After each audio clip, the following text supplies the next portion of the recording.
오늘의 헤드라인입니다. 잇따른 추락 사고로 안전성 논란이 제기된 미국 보잉사의 B737 맥스 기종에 대해 우리 정부가 강력한 조치를 결정했습니다. 해당 기종은 오는 6월 15일까지 국내 공항에 이착륙 금지는 물론 우리 영공도 통과하지 못합니다. 국내 연구진이 알약처럼 먹으면 간편하게 내부 장기를 진단할 수 있는 캡슐 내시경을 개발했습니다. 고속 데이터 통신이 가능한 캡슐 내시경은 식도처럼 빠르게 움직이는 곳에서도 자세한 촬영이 가능합니다. 올겨울에만 이어진 건조한 날씨로 인해 지난 1월에만 100건이 넘는 산불이 발생했습니다. 최근 기온까지 오르면서 전국의 산불 위험 지수가 높은 단계를 유지하고 있는 수준입니다. 이와 관련해 과학본색에서 이야기 나눠보겠습니다.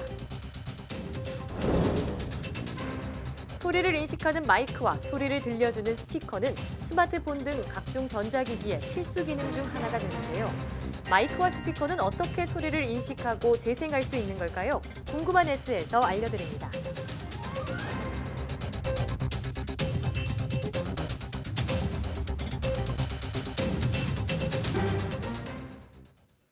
여러분 안녕하십니까? 사이언스 투데이입니다. 잇따른 추락 사고로 안전성 논란이 제기된 미국 보잉사의 B737 맥스 기종에 대해 국내 공항의 이착륙과 영공 통과가 금지됐습니다. 국토교통부는 통지문을 통해 항공사 등 관계기관에 알렸다고 밝혔습니다. 국토부는 항공기의 안전 운항을 위해 항공당국이 조종사 등 항공 종사자에게 알리는 통지문인 노탐을 통해 이런 내용을 전달했으며 이번 조치는 오는 6월 15일 오전 8시 59분까지라고 설명했습니다. 현재 이스타 항공을 제외하고 국내 공항을 이용하거나 우리 영공을 지나는 항로에 B737 맥스를 투입하는 국적 항공사나 외항사는 없습니다. 국토부는 특히 B737 맥스에 대한 안전이 확보되지 않는다면 올해 대한항공과 이스타항공 등이 도입하기로 한 해당 기종의 국내 도입을 금지할 방침이라고 덧붙였습니다. 미국 항공기 제조사 보잉은 737 맥스 기종 항공기의 항공사 인도를 중단했다고 밝혔습니다. 외신 보도에 따르면 보잉은 미 연방항공청의 일시적 운항 금지에 따라 시애틀 인근 공장에서 생산한 737 맥스 제트라이너의 고객사 인도를 중단했다고 말했습니다. 홍콩 사우스차이나 모닝포스트에 따르면 항공정보 제공업체 플라이트 글로벌의 집계 결과 현재 보잉은 737 맥스 기종 4,617대를 주문받아 놓은 상태고 옵션 구매도 613대에 이릅니다. 이를 금액으로 환산하면 6,330억 달러, 약 719조 원에 달합니다. 특히 아시아 태평양 지역 항공사들의 737 맥스 기종 주문이 많아 1,285대를 주문한 것으로 집계됐습니다. 보잉 대변인인 체즈 비커스는 그러나 잠재적인 사용 제한이 제조 공정에 미칠 영향에 대해 상황을 평가하는 동안 737 맥스 기종의 조립은 계속 진행할 것이라고 말했습니다. 내륙 곳곳에 우박을 동반한 요란한 비가 내리고 산간 지역에는 큰 눈이 쏟아질 것으로 보입니다. 기상청은 북서쪽에서 다가오는 기압골의 영향으로 오후에 중서부를 시작으로 밤에는 전국 대부분 지방에 비나 눈이 내리겠다고 밝혔습니다. 특히 중부 일부 지방에는 벼락과 돌풍을 동반한 요란한 비가 내리고 우박이 떨어지는 곳도 있을 것으로 보여 농작물과 시설물 관리에 주의가 필요합니다. 산간에는 밤사이 최고 10cm의 많은 눈이 내릴 것으로 보여 대설 예비특보가 발령됐습니다.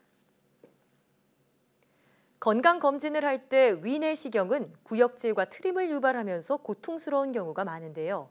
국내 연구진이 캡슐을 이용해 간편하게 식도와 위를 효과적으로 진단할 수 있는 방법을 개발했습니다. 이정우 기자입니다.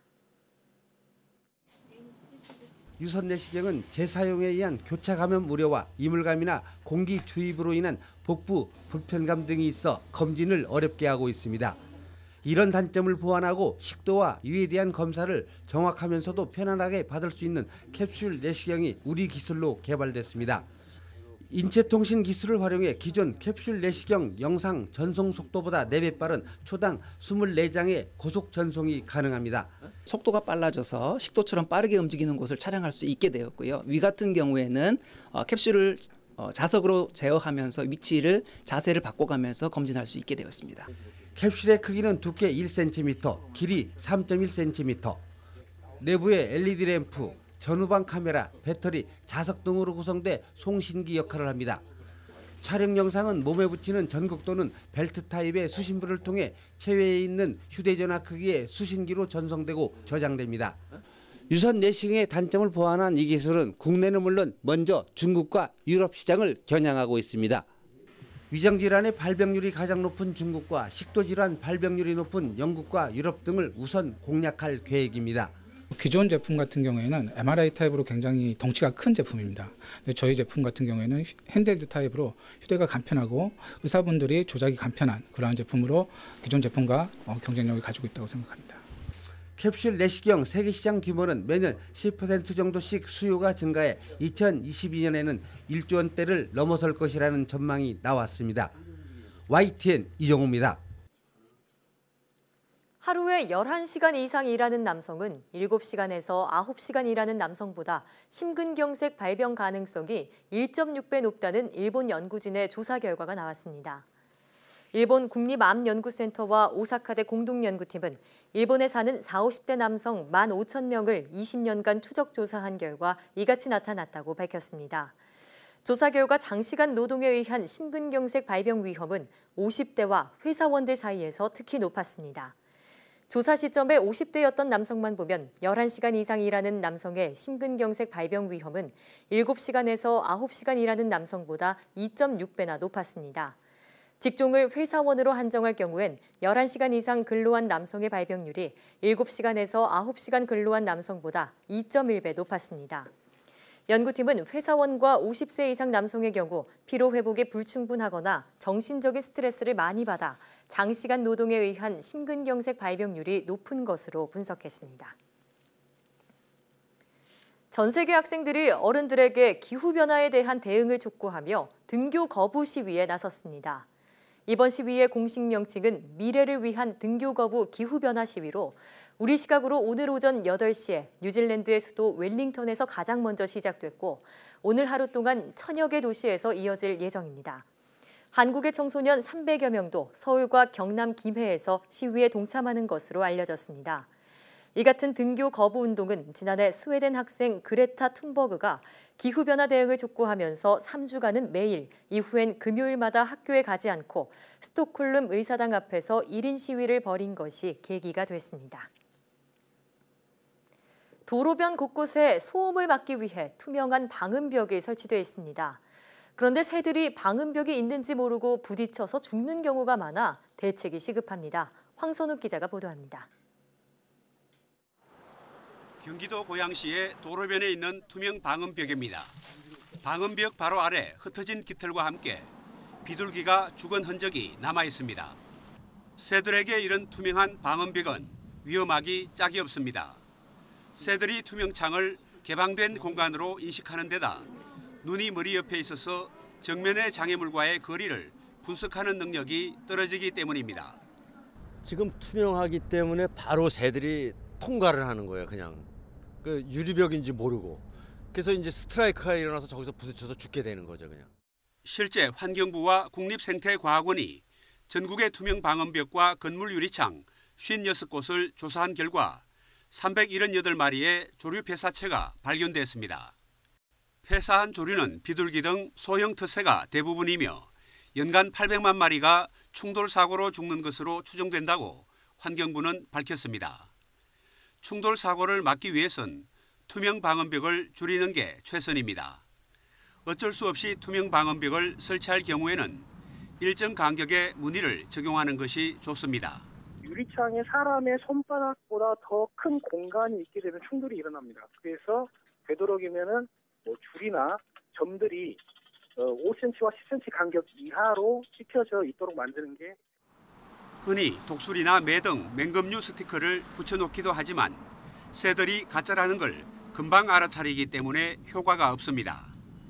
환경부는 올해부터 새로 설치되는 방음벽은 조류 충돌 방지 조치를 의무화하고 환경영향평가에도 반영할 계획입니다. YTN 황순욱입니다.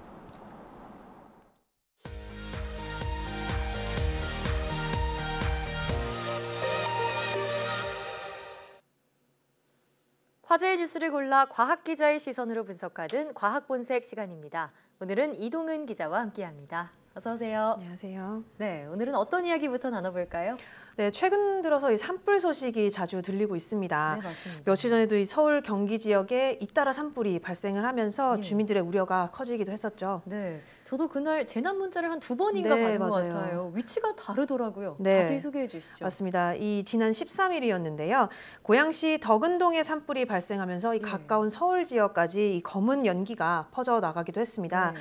그래서 이 재난 문자가 발송이 됐었는데 이 불은 처음에 한 공장 건물에서 시작을 해서 인근 야산으로 번져서 진화에만 2시간 정도가 걸렸는데요. 예. 당시에 강풍이 불면서 기상 상황이 좋지 않은 바람에 진화에 아주 어려움을 겪었다고 합니다. 네. 또 이 같은 날에 서울 은평구에 있는 한 모델하우스에 불이 나면서 인근에 있는 북한산으로 번지기도 했고요. 예. 또 인천에서는 장수산에서 산불이 발생을 하면서 임야 9천여 제곱미터가 타버리기도 했다고 합니다. 네. 그러니까 하루에만 서울과 수도권 곳곳에서 이렇게 산불이 발생한 건데 네. 다행히 인명 피해는 없었지만 왜 이렇게 유독 산불이 많이 나는 건가 이런 생각이 들더라고요. 네, 이 실제로 조사를 해보니까 네. 올해 들어서 지난달 21일까지 발생한 산불이 모두 142건, 142건입니다. 같은 기간을 비교했을 때 최근 10년 동안의 평균이 한 62건 정도였다고 합니다. 아. 그러니까 거의 뭐 2배가 넘는 수치로 많이 발생을 한 건데 네. 특히 1월에 이 산불 건수가 많았습니다. 올겨울에 특히 눈이 굉장히 적게 왔잖아요. 네. 이렇게 강수량이나 적설량이 감소를 하면서 1월에만 100건이 넘는 산불이 발생을 했습니다. 예. 이게 예년 평균보다 3배가 넘는 수치라고 합니다. 아, 실제 수치로도 산불이 많이 발생한 거군요. 네, 맞습니다. 네, 말씀하셨다시피 겨울철에 좀 눈이 적게 온 것도 있지만 요새 유난히 날씨가 좀 건조하잖아요. 네. 이런 영향 때문이 아닐까 싶은데요. 네, 맞습니다. 아무래도 이 건조한 날씨는 산불의 위험을 높이는 가장 큰 요인이 되는데요. 네. 실제로 이 산림과학원이 서울 홍릉숲에서 연료수분 함량을 관측을 해봤습니다. 네. 이 숲의 연료수분이 20% 아래로 떨어지면 우리가 보통 산불 발생 위험이 크다 이렇게 보는데요. 네. 홍릉숲의 연료수분이 2월 초에 한 20% 정도로 유지를 하다가 3주 만에 14.7% 정도로 떨어졌습니다. 네, 그만큼 산불 위험이 커졌다는 뜻이겠죠. 그렇죠. 예. 이 최근에 이렇게 고온 건조한 날씨가 이어지면서 이렇게 숲이 말라가는 현상을 보이는데요. 예. 그러면서 이 산불 위험 지수도 급상승하기 시작했습니다. 네. 이 산불 위험 지수는 낮음부터 보통, 높음, 매우 높음 이렇게 4단계로 나뉩니다. 네. 현재는 이 전국 평균 위험 지수가 높음 단계에 진입을 했고요. 아마 이번 달부터 기온이 더 오르고 또 건조주의보도 더 내려질 것으로 보이면서 높음 단계가 계속 유지될 것이다 이렇게 예상되고 있습니다. 그렇군요. 그래서인지 예전에는 가을에 산불 조심해라 이런 표어들 많이 네. 본 것 같은데 요새는 봄철에 더 많이 발생하는 것 같아요. 네, 실제로 이 지난해만 봐도 네. 1년 동안 일어난 산불의 66%가 1월에서 4월, 그러니까 조금 늦은 겨울에서 봄 사이에 일어났다고 합니다. 네. 최근에는 기후변화로 인해서 여름에까지 산불이 종종 발생을 하고 예. 있다고 해서요. 이제는 뭐 4개월절 내내 이 산불에 대한 긴장을 늦출 수가 없지 않나 이런 이야기들이 나오고 있습니다. 그렇군요. 근데 최근 일어난 산불을 보면은 일반 주거 지역이나 뭐 상가에서 일어난 그런 네. 불들이 산으로 옮겨간 거잖아요. 네. 보통 이렇게 산불이 많이 발생한다고 하는데 주로 경로가 어떻게 되나요? 이 요즘 같은 3월에 일어나는 산불은 이 논이나 밭두렁을 태우는 과정에서 발생하는 경우가 굉장히 예. 많고요. 또 이 산에 가는 사람이 늘면서 산에서 쓰레기를 태운다거나 예. 뭐 담뱃불을 붙인다거나 이런 걸로 일어나는 경우가 많습니다. 네. 이 특히 요즘이 본격적인 농사철을 앞두고 있는 시즌이라서 논밭에서 시작되는 산불이 많은 건데요. 날씨까지 건조하니까 이 작은 불씨가 큰 불로 번지는 경우가 많은 거죠. 네. 또 이제 앞서 우리가 얘기한 것처럼 이 건축물에서 일어난 불이 바람을 타고 산불이 되는 경우도 뭐 종종 볼 수 예. 있고요. 아까 말씀드린 것처럼 뭐 성묘객이나 등산객들이 입산을 늘게 많이 하면서 예. 이 부주의로 인한 산불도 늘고 있습니다. 그래서 뭐 네. 일부 국립공원에서는 이 봄철이 끝날 때까지 네. 탐방로를 통제를 한다거나 아. 이런 식으로 좀 제한을 두는 경우도 있다고 합니다. 아, 아예 산에 들어오는 것을 막는 거군요. 네. 뿐만 아니라 뭐 고속도로 지날 때 담배꽁초 버린다거나 그렇죠. 산에 갈 때 라이터 갖고 가는 행위는 좀 막아야겠습니다. 굉장히 위험하죠. 예. 네. 자, 그러면 예방하려면 구체적으로 어떤 노력들이 필요할까요? 네, 우선은 뭐 이런 작은 불씨가 산불로 이어지는 걸 막는 게 제일 중요할 것 같고요. 네. 그러니까 초기 대응이 무엇보다 중요합니다. 또 이 농가에서는 이 화재 위험이 있는 행동들이 어떤 건지 인지를 하고 주의를 해야 될 필요가 있고요. 이를 위해서 이 사전 교육을 좀 더 강화할 필요가 있습니다. 또 이 산불 위험이 얼마나 커지고 있는지 주의를 기울이는 것도 좀 필요할 것 같은데요. 네. 국가 산불 위험 예보 시스템이 있습니다. 이 홈페이지를 보시면 전국 시군구의 이 상세한 산불 위험 정보를 확인할 수가 있거든요. 이거를 보시면서 얼마나 이 산불 위험이 높아지고 있는지 참고하시는 게 좋을 것 같습니다. 네. 이 만약에 산불이 날 경우에 의도하지 않았더라도 예. 실수로 산불을 냈다 하더라도 이 최고 징역 3년 또는 3천만 원의 벌금을 물게 돼 있거든요. 예. 그러니까 뭐 항상 주의를 기울이는 거 잊지 마셔야 될 것 같습니다. 네. 곧 있으면 식목일이잖아요. 네. 더 이상 산불 소식 없어야겠습니다. 맞습니다. 다음 소식으로 넘어가 보죠. 네, 뭐 저희가 보도를 통해서 전해드렸는데 최근에 이 20대와 70대 이상 노령층에서 예. 조울증 환자가 빠르게 늘고 있다는 소식이 있었습니다. 예, 저도 기사를 보고 좀 놀랐던 부분이 네. 20대와 70대, 그러니까 극과 극의 연령대에서 조울증 발생률이 높아지고 있더라고요. 네, 맞습니다. 이 수치를 보면은 2017년을 기준으로 봤을 때 조울증으로 병원을 찾은 사람이 86,700여 명에 달했습니다. 예. 나이별로 봤을 때는 이 70대 이상이 가장 많았고요. 아. 그 다음이 이 20대 그리고 30대 순으로 나타났습니다. 증가율이 조금 이제 눈에 띄는데 네. 70대 환자의 경우는 연평균 12%씩 늘어난 것으로 나타났습니다. 네. 이 전체 조울증 진료 환자를 보면 연평균 증가율이 한 4.9% 정도 된다고 합니다. 그러니까 뭐 보면 훨씬 높은 편이라고 할 수 있겠고요. 네.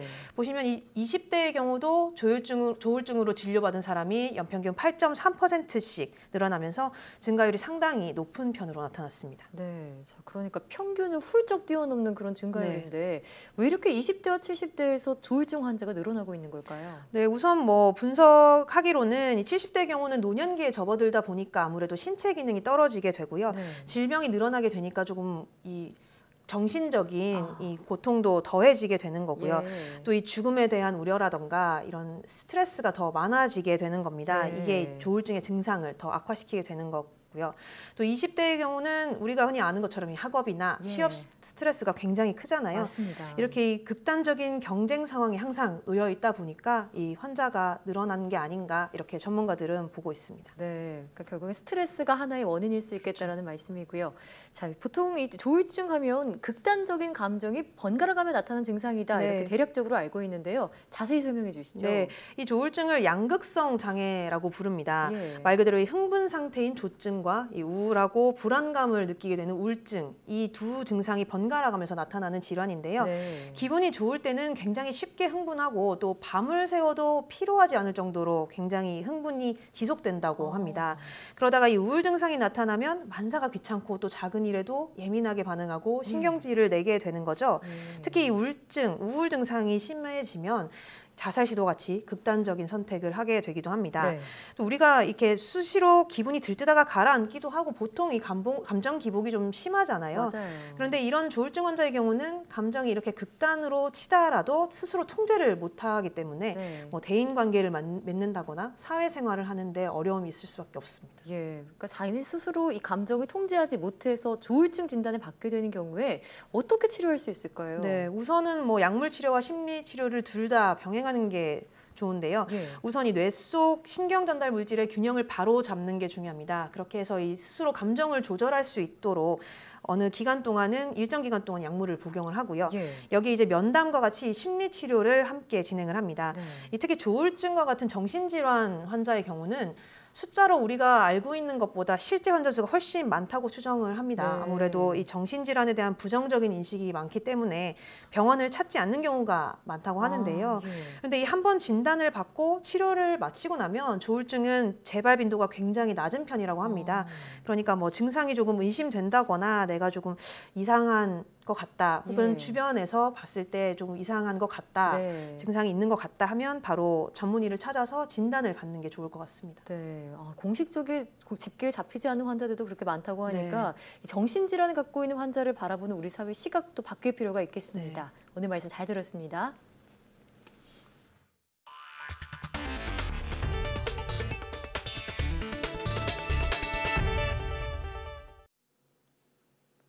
우주인 3명을 태운 러시아 유인 우주선이 발사에 성공했습니다. 러시아와 미국 우주인 3명을 태운 소유스 MS-12는 현지 시각으로 15일 새벽 0시 14분 카자흐스탄 바이코누르 우주기지에서 발사됐으며 9분여 만에 국제우주정거장으로 가는 정상 궤도에 진입했습니다. 현재 우주선에 탑승한 3명의 우주인은 건강한 상태이며 우주선 내부 시스템도 정상적으로 작동하는 것으로 알려졌습니다.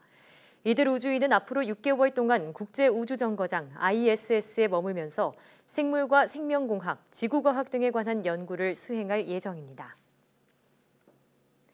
정부가 올해 국가연구개발 사업에 20조 5천억 원을 투입하기로 했습니다. 과학기술정보통신부는 국가과학기술자문회의 심의회의 운영위원회를 열고 제4차 과학기술기본계획의 올해 시행계획을 확정했다고 밝혔습니다. 시행계획에는 기초연구사업에 1조 7,100억 원을 투입하는 등 연구자 중심의 기초연구 지원을 강화하는 내용이 담겼습니다. 이어 인공지능과 빅데이터, 통신 등 4차 산업혁명 대응 기반 기술을 확보하는 연구에도 1조 8천억 원이 투입됩니다. 공정거래위원회가 유튜브의 영상물이나 계정을 사업자가 일방적으로 삭제하지 못하도록 약관을 고치라고 구글에 권고했습니다. 공정위는 회원이 콘텐츠를 삭제한 뒤에도 저작물을 보유하거나 회원에게 미리 알리지 않고도 계정 또는 콘텐츠 삭제를 가능하게 한 구글의 유튜브 이용 약관을 불공정하다고 보고 시정 권고했습니다. 공정위의 시정 권고를 60일 안에 수용하지 않으면 시정 명령이 발동될 수 있고 이 역시 불이행하면 검찰 고발될 수 있습니다. 이와 함께 공정위로부터 저작권 침해 우려가 있거나 부당한 환불 불가 등의 약관을 지적받은 페이스북과 네이버, 카카오는 해당 약관을 자진 시정했습니다. 공정위는 구글 코리아가 아닌 구글 본사에 불공정 약관을 적발한 것은 이번이 처음이라며 전 세계적으로도 경쟁 당국이 콘텐츠 제작 침해 관련 조항을 시정하거나 권고한 것은 처음이라고 설명했습니다. 한 해의 농사를 시작하는 봄철에는 농기계 사고가 자주 발생하는데요. 농촌 고령화도 주요 원인 중에 하나로 꼽힙니다. 농기계 교통사고를 줄이기 위해선 무엇보다 농민이나 일반 차량 운전자의 안전운전이 필수적입니다. 김학무 기자의 보도입니다. 한적한 도로를 달리다 방향지시 등도 켜지 않고 방향을 바꾸는 경운기. 농촌 지역에서는 도로로 갑자기 들어오는 농기계도 쉽게 볼 수 있습니다. 가로등도 없이 깜깜한 밤에는 더 위험합니다. 농기계 교통사고는 매년 1,000건 이상 발생하는데 이 중 30% 이상이 농사가 시작되는 3월부터 5월 사이 발생합니다. 농촌 지역의 고령화로 농기계 사고와 관련된 농민 가운데 60세 이상이 65%에 달하는 것으로 나타났습니다. 좁은데 그냥 카브머리 툴을 내고 배란가 이제 차가 싹 지나가고 그냥 그래서 그럴 적에도 위험했고 많이 그랬어요. 캄캄해서 다니기 못 다녀요. 차가 하도 많이 다녀서. 농기계 교통사고를 예방하기 위해 농촌진흥청과 국토교통부가 농기계 야광 반사판과 반사띠 부착 홍보에 나섰습니다. 야간에 후미등이나 방향지시 등이 없는 농기계 사고 방지에 도움이 되기 때문입니다. 시뮬레이터를 통한 안전교육도 효과적입니다. 가상화면을 통해 S코스나 T코스 운행, 도로주행, 오르막길 기어 조작 등 농기계를 실제처럼 조작하는 연습이 가능합니다. 안전장치 부착도 중요하고 농민들도 운행을 조심히 하고 특히 봄철에 농촌 지역을 운전하는 운전자들도 각별히 조심할 필요가 있다고 봅니다. 농기계 교통사고 치사율은 21%로 일반 교통사고 치사율 2.4%보다 훨씬 높은 만큼 농민과 일반 차량 운전자 모두 주의가 필요해 보입니다. YTN 김학무입니다. 경기도는 A형 간염 환자가 지난해 같은 기간보다 50% 이상 늘었다며 주의를 당부했습니다. 경기도에 따르면 지난 2월까지 경기도 내에서 발생한 1군 감염병 280건 가운데 94%인 262건이 A형 간염으로 나타났습니다. 지난해 같은 기간에 A형 간염 발생 건수 174건보다 88건 늘어난 것으로 전국 발생 건수의 26%에 달합니다. 경기도는 백신 접종을 통해 항체를 보유해야 하고 손 씻기 등 개인 위생을 철저히 해야 한다고 밝혔습니다. 환자가 전액 부담하는 비급여 진료 항목의 병원별 진료비가 다음 달 확대 공개됩니다.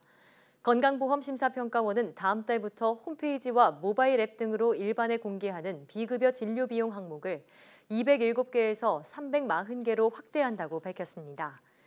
이번에 추가로 공개하는 진료비는 초음파와 자기공명 영상 촬영 장치 MRI, 예방접종료 등 많이 이용하면서도 고가인 비급여 항목들입니다. 지난해 심평원이 공개한 병원별 비급여 항목의 진료 비용을 보면 도수치료의 경우 주로 5만 원을 받았지만 적게는 5천 원에서 많게는 50만 원까지 비용이 100배나 차이 났습니다. 개찰구 등을 빼면 사실상 텅 비어있던 서울 지하철 6호선 녹사평역이 하나의 미술관으로 탈바꿈했습니다. 식물정원까지 곁들여져 거대한 지하 예술정원이 만들어졌습니다. 오승엽 기자의 보도입니다. 녹사평역의 상징인 35m 깊이의 대형 중정입니다.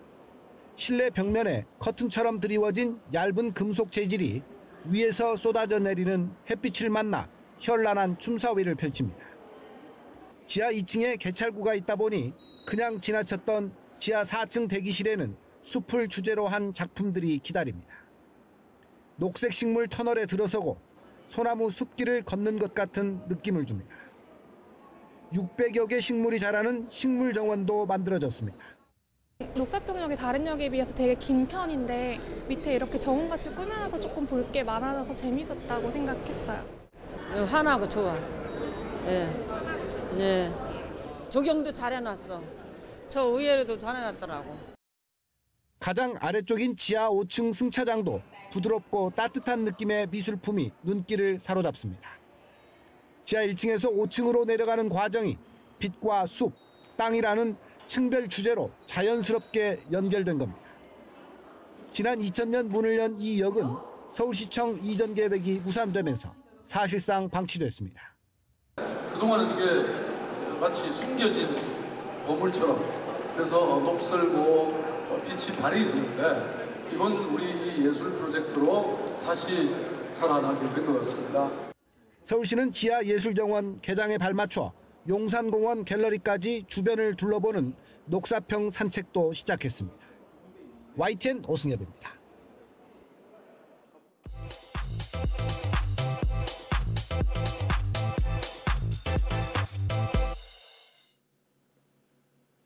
과학에 대한 모든 궁금증을 풀어주는 궁금한 S 시간입니다. 마이크와 스피커는 평범한 일상의 활력소가 되기도 하고 분위기를 띄우는데 빠질 수 없는 아이템인데요. 과연 어떤 원리로 작동되는 걸까요? 마이크와 스피커의 과학, 지금 바로 화면으로 만나보시죠. 안녕하세요. 과학의 모든 궁금증을 해결하는 궁금한 S의 이호종입니다. 궁금한 S와 함께할 오늘의 이야기 만나볼게요. 여러분들은 스트레스를 받으시면 어떻게 푸시나요? 게임을 하거나 잠을 자거나 또 먹는 것 등 개인마다 조금씩 차이는 있지만 누구나가 다 하나쯤은 가지고 있을 것 같아요. 어떤 분들은 스트레스 해소법으로 노래방에서 신나게 노래를 부르거나 음악 감상을 하며 마음을 달래곤 하잖아요. 요즘은 또 블루투스 마이크라고 해서 꼭 노래방에 가지 않아도 언제나 어디서든 노래를 부를 수 있죠. 그만큼 마이크나 스피커는 우리에게 우리의 생활에 있어서 친숙한 물건인데요. 열심히 노래를 부르다 보면 문득 이런 궁금증이 생기더라고요. 마이크는 어떻게 음성 신호를 받아들이고 전기적 신호로 바꿔주는 역할을 하는 것일까? 대체 마이크 안에 어떠한 장치가 들어있길래 음파가 전기적인 진동으로 바뀔 수 있는 걸까요? 또한 이미 전기적 신호로 저장되어 있는 소리를 원하는 시간, 원하는 장소에서 어떻게 재생할 수 있는 걸까요? 여러분도 궁금하지 않으신가요? 아닌가요? 어쨌든 오늘은 소리의 정보와 전기적 신호의 놀라운 상호작용인 마이크와 스피커의 원리에 대해서 알아보도록 하겠습니다. 마이크는 마이크로폰의 줄임말로서 크게 세 부분으로 나눌 수 있어요. 소리의 압력을 받아들이는 다이어프램이라는 장치로 만들어져 있는 흡음부와 회로와 직접 연결되어 있어서 다이어프램을 통해 입력되는 소리를 전기적 신호로 변환시켜주는 변환부, 마지막으로 전기적 신호를 다른 기계들로 전달해주는 전달부가 있습니다. 이 흡음부와 변환부가 어떤 원리를 이용해서 제작되었는지에 따라서 다이내믹 마이크와 컨덴서 마이크로 나뉘게 됩니다. 다이나믹 마이크는 우리가 흔히 노래방이나 콘서트 등에서 볼 수 있는 일반적으로 사용하는 마이크인데요. 다이내믹 마이크의 구조를 보면 다이어프램이라는 막이 코일과 연결되어 있고 그 코일 안쪽에는 연구 자석이 있습니다. 외부로부터 들어오는 공기의 진동이 코일을 진동시키고 그 진동이 회로에 유도 전류를 만들어줌으로써 소리의 정보를 유도 전류의 형태로 변환시켜주는 것이에요. 다이내믹 마이크는 코일과 자석을 이용하기 때문에 섬세하거나 디테일한 소리를 녹음하기가 약간은 어려운 단점이 있어요. 하지만 공연장에서 같은 그러한 공간에서 다이내믹 마이크를 사용하는 이유가 다이내믹 마이크 자체에서 미세한 잡음을 알아서 처리하기 때문에 사용하기에 좋고 비교적 저렴하고 견고하다는 장점이 있기 때문입니다. 반면 이 흡음부의 다이어프램이 얇은 극판 중 한 면으로 만들어져 있어서 외부로부터 들어오는 공기의 진동이 극판의 면을 진동시키고 그 진동이 회로에 유도 전류를 만드는 방식이 바로 콘덴서 마이크예요. 콘덴서 마이크는 콘덴서를 이용해 전류를 유도하는 방식이라서 다이내믹 마이크보다는 가볍고 섬세한 음원까지 다 잡아낼 수 있어서 주로 방음 시설이 잘 되어 있는 스튜디오에서 녹음용으로 사용됩니다. 그렇다면 어떻게 콘덴서의 진동이 전류를 유도할 수 있을까요? 그 비밀은 바로 두 극판 사이에 간격이 있습니다. 콘덴서, 다시 말해 축전기는 전하를 담을 수 있는 그릇과 같은 존재라 그 양은 두 극판 사이의 거리에 반비례하게 됩니다. 극판 사이의 거리가 좁아지면 더 많은 전하를 담을 수 있게 되고 극판 사이의 거리가 멀어지면 그만큼 전하를 덜어내야 하죠. 이 때문에 한 면을 진동면으로 잡아 소리에 의해서 지속적으로 면이 떨리게 되면 이 떨림 때문에 계속해서 전하를 담아낼 수 있는 양이 변하게 되고 그러한 이유 때문에 전류에 진동을 만들어낼 수 있는 것입니다. 그렇다면 마이크의 짝꿍인 스피커, 이 스피커는 어떻게 작동하는 걸까요? 스피커도 간단한 원리로 이루어져 있습니다. 진동판 중심축을 둘러싸고 있는 보이스 코일의 앰프로부터 전류 신호가 흐르면 그 순간 보이스 코일과 일정한 간격을 두고 연구 자석 간에 자력이 발생합니다. 발생한 자력으로 인해 밀고 당기는 힘이 발생하게 되며 보이스 코일에 붙어 있는 진동판이 앞뒤로 움직이게 되는데요. 이렇게 진동판이 움직이면서 만들어낸 공기의 진동이 우리의 귀에 전달되면서 최종 소리로 인식이 되는 것이죠. 그런데 여러분, 바로 이런 스피커의 구조 때문에 스피커를 마이크처럼 사용할 수도 있다는 사실을 알고 계신가요? 학교나 연구실 등에서 방송을 하기 위해 연결된 스피커를 이용해서 음성 신호를 남몰래 흡수해 그 미세한 신호를 증폭하게 되면 스피커가 설치된 공간 속의 소리를 잡아낼 수 있습니다. 이것이 바로 첩보영화 속 등에서 종종 등장하는 도청의 원리랍니다. 아무리 둔탁하고 큰 스피커라도 원리적으로는 아주 미미한 유도 전류를 만들어줄 수 있기 때문에 당연히 깨끗하게 녹음되지는 않지만 도청을 할 수 있을 정도의 소리를 뽑아내는 것은 가능한 것이죠. 정말 신기하지 않나요? 오늘은 마이크와 스피커의 원리에 대한 이야기를 알아봤는데요. 용도에 따라 다양하게 쓰일 수 있는 마이크들이 결국 하나의 원리를 공유한다. 즉 다이어프램의 진동을 이용해 음성 신호를 전기 신호로 만든다는 아이디어를 공유한다는 사실이 정말 놀랍지 않나요? 그럼 궁금한 레슨 이만 인사드릴게요. 과학에 대한 궁금증이 있으시다면 언제든 사이언스 투데이 페이스북에 댓글을 남겨주세요. 이상 궁금한 S였습니다.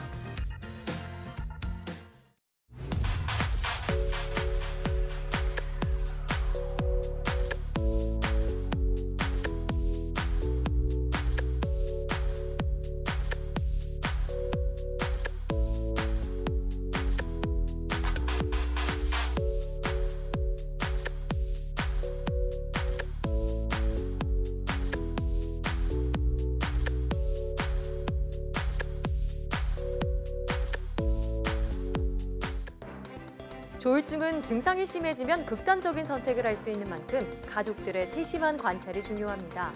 조울증 환자가 평소보다 말이 많아지거나 잠을 자지 않고 돈 씀씀이가 커진다면 의심해야 하는데요. 조울증은 다른 정신질환보다 예후가 좋은 만큼 위험 신호를 주변 사람들이 빨리 알아채 의사의 도움을 받도록 하는 게 좋습니다. 사이언스 투데이 오늘 저희가 준비한 소식은 여기까지입니다. 함께해 주신 여러분 고맙습니다.